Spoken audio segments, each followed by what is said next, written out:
All right. Yeah. Yeah. Just let them know we're having. Yeah. Yeah. We're live. Just, All right, hey, we're back. We've been having a lot, like I said, a lot of technical difficulties and everything like that. So, you gotta have to bear with us for these classes till we get that worked out. But for those of y'all that have been doing it, we appreciate y'all patience. All right. Let's see.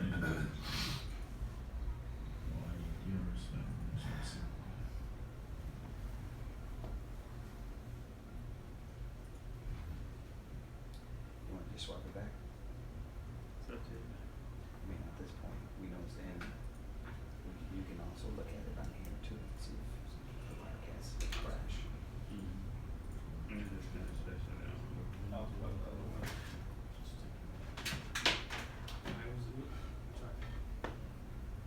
So, you think it was the modem? I mean, I don't know why. I mean, I ain't never had this problem at home. Bro, it's always something. And they give you new modems, but theirs is refurbished, so they never give you a good quality. Yeah.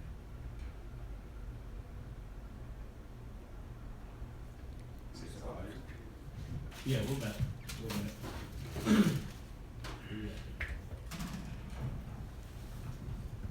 Okay, so again, dealing with finishing up with that question on Leviticus 19:19 about whether you can mix your clothing and things like that. Y'all got the scriptures on the on how the law is spiritual and everything. We went into the topic of scriptures showing that the other nations will be able to help us. The Most High had sent the other nations to help us. Like I said, you can read the actual times where He actually did it, all the way back to Abraham. You read about in Genesis. You can read about Abraham going into Egypt and living amongst them. You can read about Jacob and his 12 sons and his 70 souls going into Egypt again, and during the time of the famine.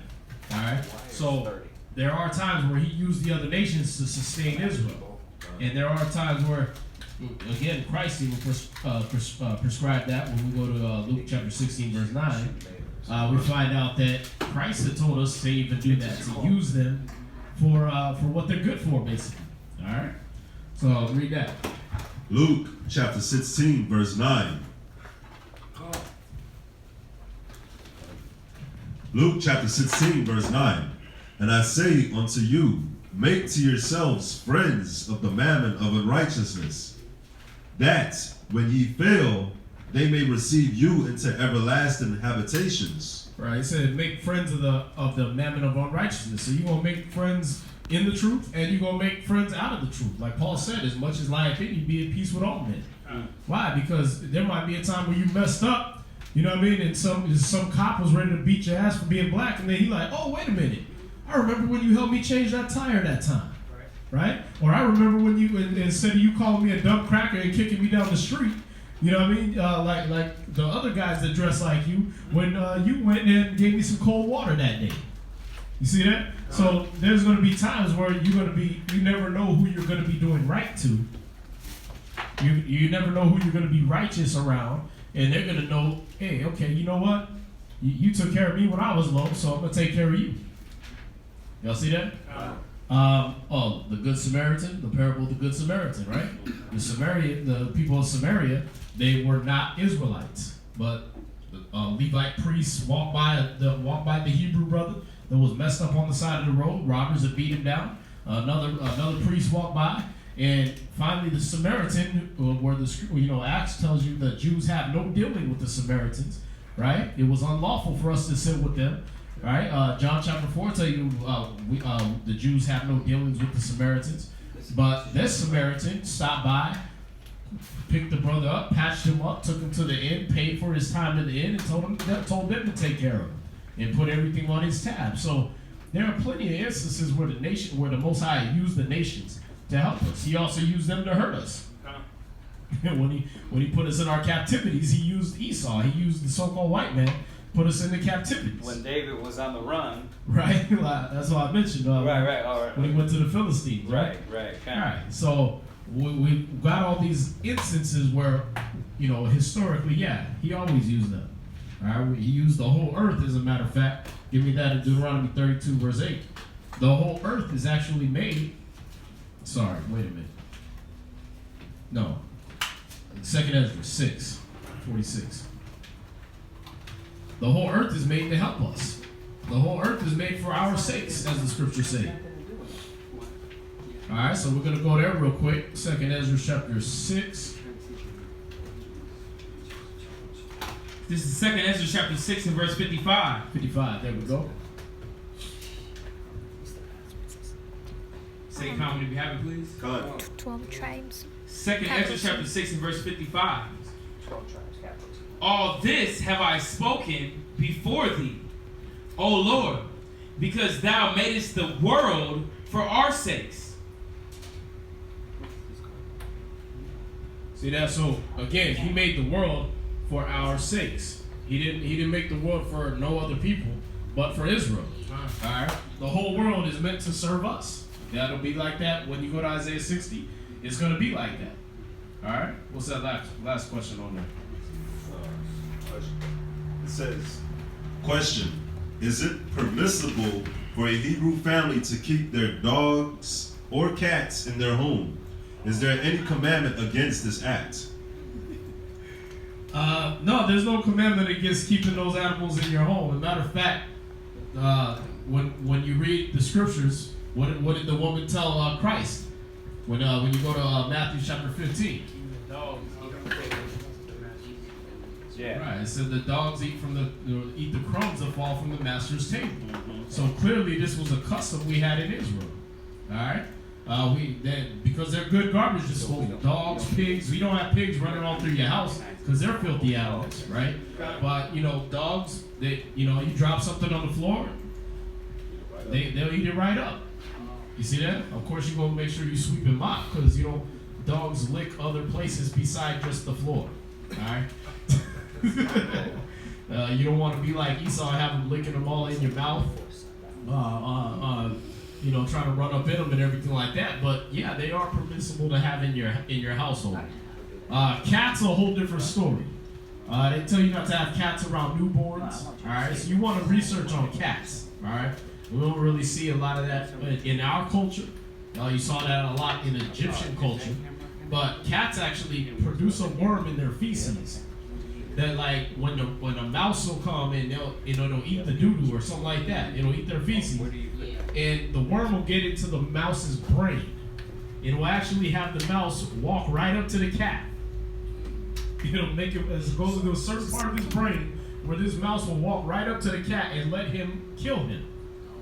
You see that? So they tell you not to have newborns and things like that around cats because of this certain worm that they have around them. It comes out in their hairballs and it comes out in their feces. All right. So you want to watch out with that. Do your research. All right.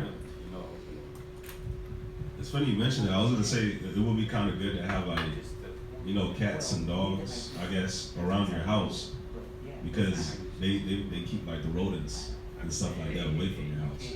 Like if you have bugs, stuff like that, like the cat will eat that up. Right. But it's crazy that you mentioned it because I didn't know that. Yeah. See, we gotta understand. Back in the day, we built our houses a certain way. We built them with certain materials that would actually repel bugs and rodents and things like that. But nowadays, we're not. Cedar costs a lot of money, man. The most access you have to cedar is when they give you that mulch. And you put it around your little rose bushes, and you keep bugs away from that. Well, we used to build whole buildings out of cedar. All right, the temple was built out of cedar. But you're not able to get access to those type of wood unless you a millionaire now. Y'all see that?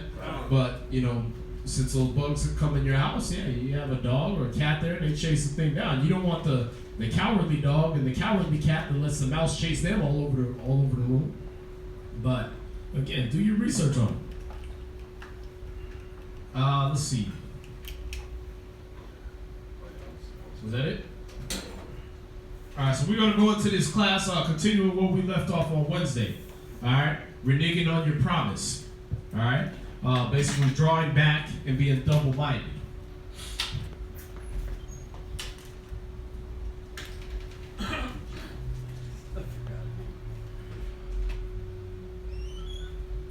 So where we left off with James chapter 4. All right.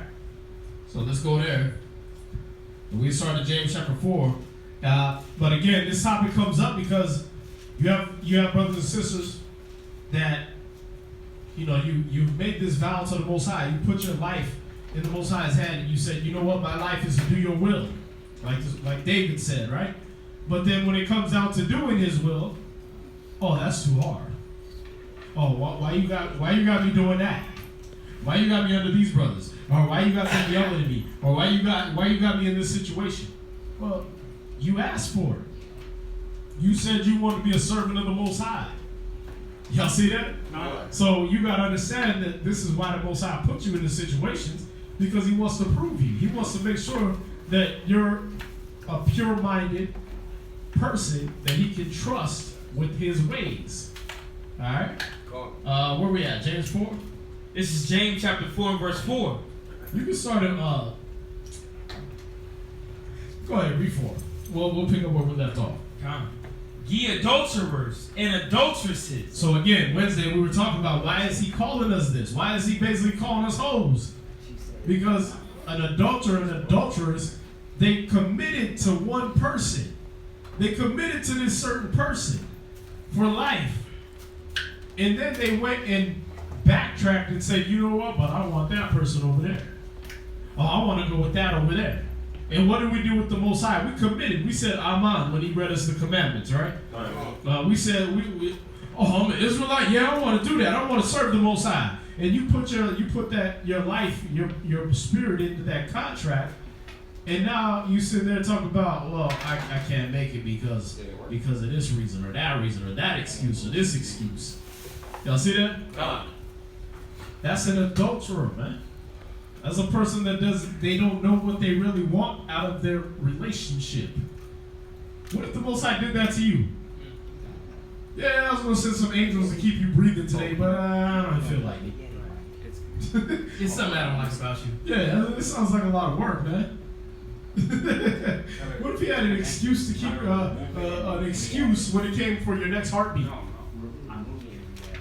You see that? Man, my alarm didn't go off. I didn't get the text. Sorry. Have a picture with some adrenaline. I don't know what to tell you. What if he did that? What if he did what you did? That's why He said, man, be you therefore perfect as I am perfect. Right? Why? Because he thinks of you a certain way and makes sure you breathe every day. Y'all see that? Make sure your heart beats every day. So why would you do Him any other way? Why would you renege on your promise that you made to Him? That's why I say you're a hoe, man. You're an adulterer and you're an adulteress. Read. Know ye not that the friendship of the world? See, when you become that seed that gets put on that stony ground, and you let Satan snatch what is put in you, or you become that seed that was put on the amongst the thorns, and you let the deceitfulness of riches and the cares of this world choke you off. When you become a friend of the world, you become a person that envies all that you used to be in the world, right? He said that friendship of the world makes you what? Read. Is enmity with God. It makes you the enemy of the Most High, man. It puts you in enmity. It means you're at war with Him. Right. Y'all see that? Why would you want to be at war with the Most High? Stop being a hoe. Keep your promise, man. Go ahead. Keep going. Whosoever therefore will be a friend of the world is the enemy of God. Right. See that? If you want to be a friend of this world, if you want to double dutch, if you want to, one day I'm all about this life, the next minute I can't stand this life. 1 minute I'm gung-ho Israelite, super Israelite, on time, all day, every day, early to meetings, early to councils, early to this, early to that. And then the next day I'm garbage and I just feel like sleeping all day. I don't really want to do what y'all doing. That's y'all. You start using words like that, y'all. You know what I mean? And that's cool for you. Like, no, it was cool for us. It used to be us. Now it's yours, right? Them, right? You start talking to people, yeah, I rolled with them. But You was one of them. Don't you be right? You start using words like that, you start separating yourself, man. You become what he said in Jude. These are those that separate themselves. They're sensual. They don't have the spirit. Y'all see that? Where you at? This is James chapter 4, verse 5. Do ye think that the scripture saith in vain, the spirit that dwelleth in us lusteth to envy? What you think? He wrote these scriptures for nothing? That it says this in vain, that the spirit that's in you, it lusteth to envy. It wants to want everything. It wants to want what somebody else has. Right. It wants to want another life. That's the spirit that's in you. It doesn't matter if you were in the truth or in the world. Every time you got something, what you want, you sit at the dinner date with your girl, right? You got the candles going, right? They playing the violin in the background, right? Everything's smooth, and you eating your food, and then you look at her plate like, oh man, I should have got that. Nigga, you order the 24-ounce steak every time, right? And now you like, you gonna eat that, right? You go to the car dealership. You blow your life savings on the baddest, shiniest car out there. And as soon as you drive it off the lot, you hit the first stoplight, you look over, oh man, I should have got that one. Y'all see that? That's what the scripture's saying, man. You thought it said that for nothing? The spirit knows your mind. It knows your thoughts. It knows that the spirit in you always wants something you can't have. So when you get in the truth, it's already known that you're going to want to try to go back to that life. Psalm 73 already broke it down for us. Right? David already broke it down for us. He already said, I was envious of the proud when I saw the prosperity of the wicked. Y'all see that? So it's already known that you're going to think like this. The best of us thought like this. The best of us was like, man, I should be living like these Philistines, man. You know what I mean? The best of us was looking down off his rooftop like, oh, look at her taking a bath down there. Let me go ahead and set that nigga up. Y'all see that? The best of us envied someone else in someone else's life. Y'all see that? So the spirit knows that you're going to think like this. But he's telling you, if you think like that, you're a hoe. Y'all see that? If you don't eliminate that thought process out of your brain, you're a hoe. You're unfaithful to your promise. Y'all see that? Where you at? James chapter 4 and verse 6. But he giveth more grace. But he did what? Giveth more grace. So him knowing that you're going to think like that, he went ahead and gave you more grace. But unfortunately, what? People want to take advantage of that. Oh, okay, they going to let me sleep all day. Okay, they just ain't going to call me no more. Cool, I got them off my back. Right. No, bro, you're supposed to be like, wow, I'm a piece of crap. Let me jump back into work. Let me jump in what I'm supposed to do. I'm breaking my promise so I can play video games all day. You know what I mean? Or go fishing or doing this and that. Let me get back to what I promised to do. Y'all see that? But no, you got a whole mind state. What happens? Oh, you know what? I'm just going to be this. Y'all see that? Go ahead. Wherefore he saith, God resisted the proud. See, he gave you more grace. And so what does he do? Whenever you go into your little prideful mind, he resists what you're thinking. He sets up everything in opposition to what you plan. You be like, yeah, man, I finally left them Hebrews alone, man. I'm over here just chilling in there. Life is going even more crappy than ever. Right? But I ain't got to do nothing. I ain't got to listen to them niggas. Okay, but you can't make your car payment now. You don't have no answers. Your girl ready to leave you, right? Every time you go in the lanes, you owe money. Come back more broke than when you left, right? But hey, at least you ain't got to hear that brother's mouth no more. He said he gave you more grace, but so instead of him killing you, right? Like he used to, just earth swallow up, no lesson learned, right? Right. You learn the lesson as you're falling through the abyss. Right? Now he gives you grace. But what do? Exactly what it says in Ecclesiastes 8 and 11. Because sentence on an evil work is not executed speedily, it's fully set in the hearts of men to do evil now. So you just get more wicked. You're like, okay, now I'm a lazy bum. Now I'm just going to be a glutton. Now I'm going to be a whoremonger. Now I'm going to be a person that chambers all day, right? I'm going to go through like Esau and just break every commandment I can find. Every one that pops into my brain, I'm going to be like, oh, I'm trying that today. The Most High be hitting you with scriptures to correct you, and you sit there like, yeah, I'm going to try that. I never did get to do that while I was around them brothers. I'm trying that today. Y'all see that? Man, I'm gonna go smoke a whole bag today. See what's up with that. They said I could open up the fourth dimension if I get into that. And as you think about the words brother said from the podium, you like, you know what? I never even looked into that one. Right? I was just smoking weed. I never thought of dipping it in PCP and formaldehyde. Let me try that today. Y'all see that? Now all the good that was given to you turned it into evil, like Adam and Eve. Y'all see that? Where you at? This is James chapter 4 and verse 7. And that whole time while you're doing that, the Most High is using you like a prostitute, man. I mean, not the Most High. Satan is using you like a prostitute. He's just banging you back and forth, back and forth. Houston 500 demons just running all up in there. Y'all see that? Oh, what you got? Perfect. This is where it goes to, right? Yeah, this is Romans chapter 1 and verse 28. So y'all got it. And this is just to add with it when it says that God resisted the proud. Because whenever you start entertaining your own thoughts instead of the Most High, this is what happens.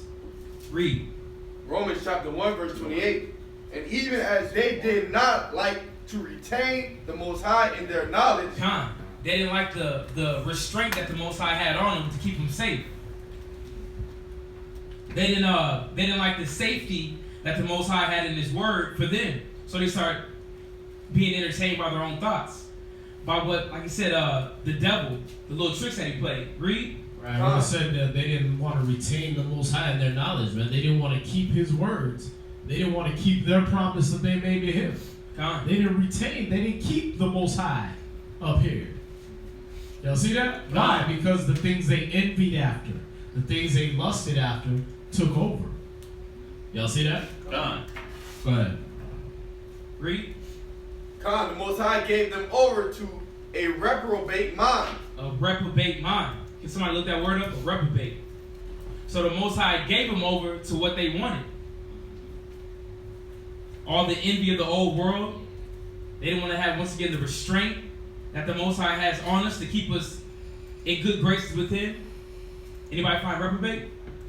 Reprobate. Go ahead. It says reprobate. Not enduring proof or trial. Not of standard purity. Yeah. Oh, that's right. No. Oh, a person abandoned to sin. One lost to virtue. Right. He said a person abandoned to sin. Where he don't give a damn about you no more. You know what? Go on, do what you gonna do. Y'all see that? That's exactly what he said in James 4. He said he gives you more grace. Keep doing what you're doing. Go on into the ways and see, like he said in Jeremiah 16:19. Like, go on into the ways and see. Find what is the old way. What is the good path. But since we don't do that, we don't retain the Most High in our knowledge. We became what? A person abandoned to sin. A person abandoned to sin. It also says rejected. Rejected. Y'all see that? Where you at? This is still Romans chapter 1 and verse 28. But just to hit the precept on James 4, that's why it says God resisted the proud. He ain't dealing with you. He's not dealing with that mind state. Exactly like the question this morning, or this earlier this evening about the unconditional love. Definitely, the Most High is conditional. You got to do things to please the Most High. If not, He's not dealing with you at all.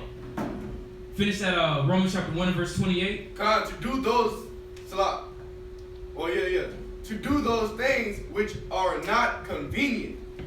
Right, so He give you over to that reprobate mind, right? He give you over to that reject mind and let you do whatever the hell you want to, even things that ain't convenient, man. Yeah. Like, man, you do more to do wickedness than you do to do righteousness. Like, example, Esau, right? They don't want the cow. They feed the cows corn to defile you. So you eating cows with like mad cow disease and all kinds of stuff because they eat corn. Cows don't naturally eat corn; they eat grass. So, but when you look at the process of how they feed the cow to beef them all up like that, so they're ready for the grocery store, they got a whole bunch of meat on them. They have to take the cow from the field where he's already at eating grass, put him in another place where the corn is grown, because you know how big cornfields are, right? They got to take him all the way across the regular field and put him in a cornfield or put him where the corn is processed and then feed him corn against his own will. He don't have nothing else to eat, so he eats the corn. That ain't convenient. What the hell's convenient about taking all the cows off the grass, putting them in a truck, driving them over to the other acres you got, and then dumping them off over there and strapping them into a little chamber where they can't move any other way except to eat what's directly in front of them, which is some corn. What's convenient about that? Nothing. Then they end up getting E. coli and all these different diseases because they don't naturally eat those things. Y'all see that? But what? That's what helps the farm industry now. Y'all see this? It's madness, man, but this is Esau doing those things which are not convenient. Homosexuality. And you know, you gotta watch this when you renege on your promises with the Most High. You know what I mean? Because remember, 7 more demons, right? That clean spirit and that unclean spirit done left you for the time you was in the truth, right? When you was fulfilling your promise to the Most High. That unclean spirit left you and he went looking for other places, right? Then he come back around, that's why they call them familiar spirits, right? Hey, I know him. Let me go see what's up with him. And you find that place all clean and swept because, hey, you know what? He ain't got that life no more. See that? But but now he's just this nice empty vessel. He done kicked out. He didn't want to retain the Most High in his knowledge and keep that in here, right? So he kicked out the Most High, and he just left all this empty space for me to come in. Y'all see that? He cleaned out his vessel and just left all this empty space for me to jump into. You know what? I'm getting 7 more niggas. We gonna party up in here. Next thing you know, you came in the truth. You had a weed habit, right? You leave the truth. You've been gone 2 weeks. Now you're a homosexual. You doing those things that are not convenient, right? Like, it is not convenient for a man to stick his rod up your rear. That's not convenient. It's not easy. Y'all see that? You over there, oh, what's up, Biff? Thanks. That's not convenient. There's no lubrication back there. You understand? You're doing things that are not convenient now. Then the other demon hit you and you fighting the police. What's convenient about that? Y'all see that? You get it in your brain and you're just gonna be a drunkard. What's convenient about that? Now you gotta pay for all that liquor and you still ain't got no job, right? And you doing things that you would never imagine that you would be doing. You shooting up drugs. You over here hooked on something that make you want to grab your mama's TV and run down the street super fast and go sell it to the nigga right next door. Y'all see that? Like, I'm doing things that are not convenient. Well, we're back on. Oh, we're gonna switch now? Yeah. All right. So we're gonna switch again. All right, come back and join us about 2 minutes. Give us about 2 minutes. We're gonna switch and go on to the other counter. All right.